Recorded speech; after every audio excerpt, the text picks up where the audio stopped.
Again, I run that underside real short. So these bottom two, I still split the difference. I try to keep the same practices, but they're really going to kind of just lay flat.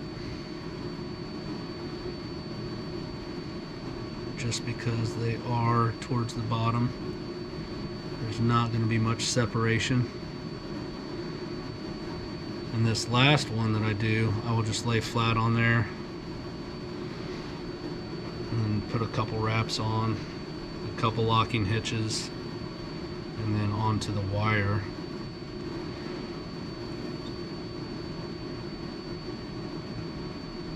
And sometimes, if you get a problem with them lining up, what I'll do if it's on the bottom one or the last one and I want it to sit flat, I just kind of pull it up, make sure it's sitting flat right at the bottom of the bait. Now I'm going to give everything a tug. So I'm going to try to hold everything in place with my fingers, give this a snug one wrap, because as you're wrapping this, it will try to pull the strands off of where you want them. And then I'll just go back a little bit, try to build a bed for that wire to lay in. So a couple locking hitches, just get that in there, run that tight. One.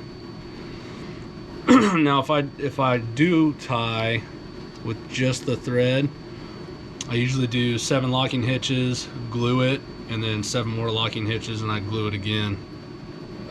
But with going to wire, in a process like this, you just throw a couple in there because I was just using the thread to help me in the layering.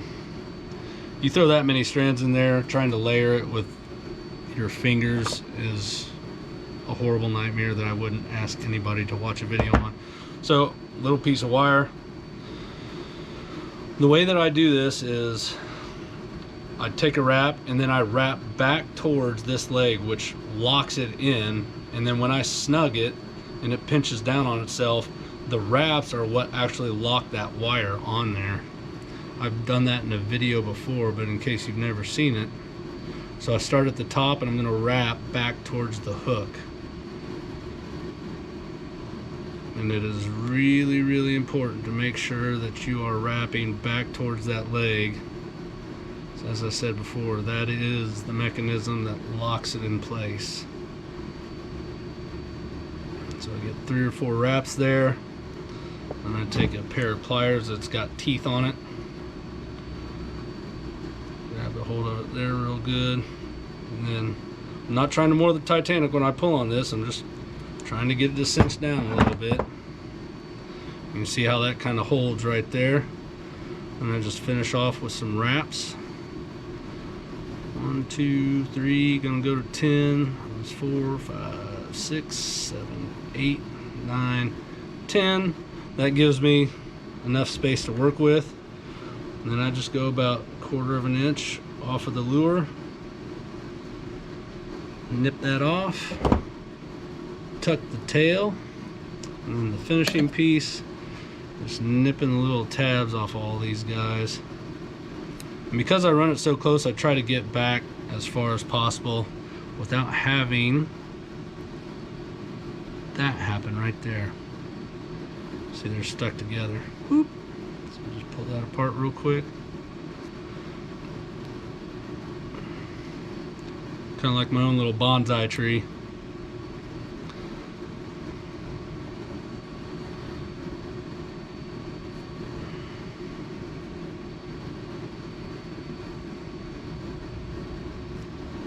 So all those are trimmed. Then we come to the front. And because I had a couple of them break off, I'm going to have to go and find them after I make this first cut. Now you see why I just like to throw straight white, or maybe one other color that I don't have to layer. Because this does get monotonous, and when you get an order for 40 of these things, You got to do some stretching in between baits. I have to do some stretching. Maybe other people don't. Hard to say. Age comes to us all, my friend.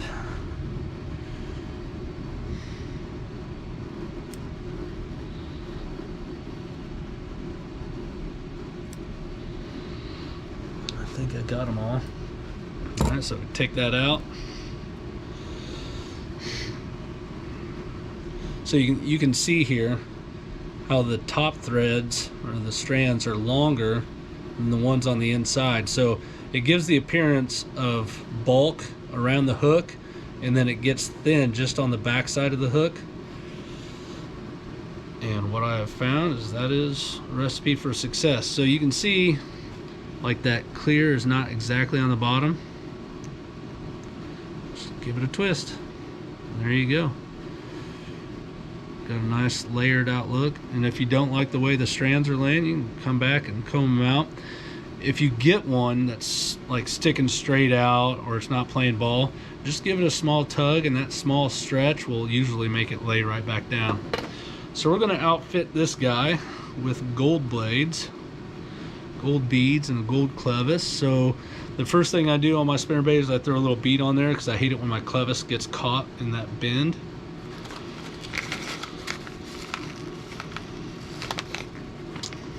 By no means am I saying that spinnerbaits without a little ball as the first piece don't work right, but I've been working with these frames for a while, and it seems to be a best practice.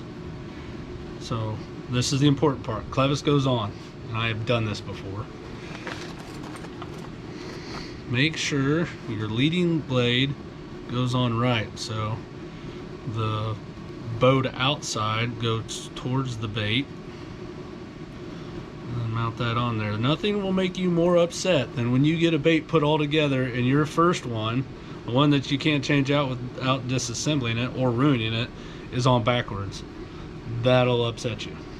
It upsets me. So I'm not sure of the physics on this, but I do believe through the forums that I've read that these little hollow beads act as like little bearings.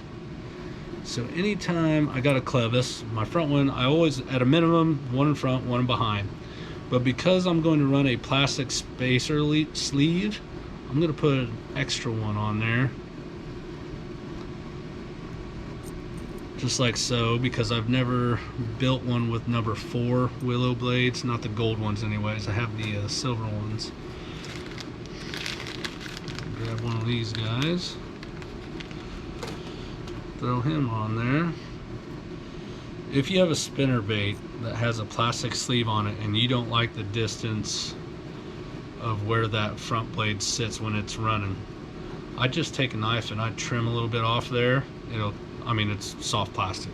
You can just trim it and you can adjust it that way. But once you do that, it's like that forever until you change it again. Alright, so we got all that mounted.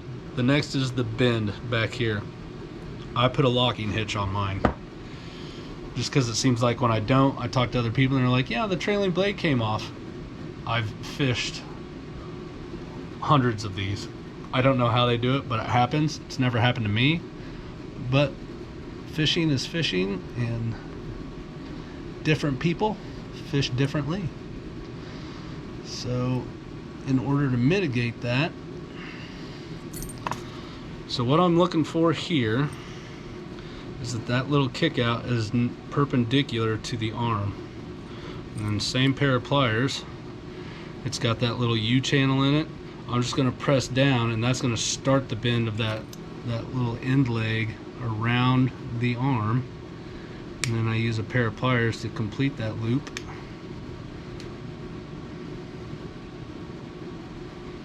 Try to do it so the camera can see it.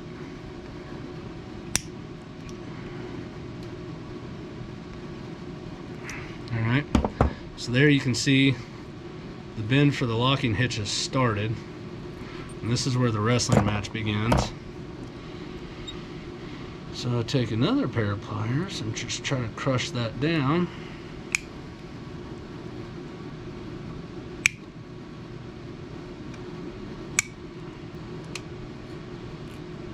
Crying out loud. I'm gonna have to pause the video.